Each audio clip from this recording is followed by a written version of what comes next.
Ուրեմն կուզեի ամուսնանայի մի քիչ ունևոր տղու հետ հաջորդ օրը հարսանիքից հելնեի բիոյում գրեի «Замужем самым любимым мужем на свете, счастливая жена», արդեն ընկերուհիներից չամուսնացած խղճա երեխեք դուք ընտանիք կազմում եք մի քիչ դիստանցիա պահեի հետներ, արդեն չշփվեի, ամեն անգամ ասել երեխեք ստյոպը չի սիրում, էլի որ ես գնում եմ տենց հանրային տեղեր եմ նստում, փակ տեղ վերցնենք, ես հաշիվը կփակե։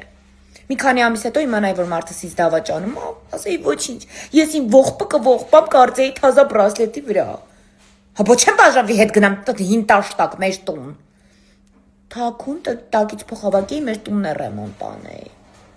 Բայց ընկերուհիներից մոտիկ չթողեի, որովհետև տունը այնպիսի կալվածք է, չկան խանգարեն։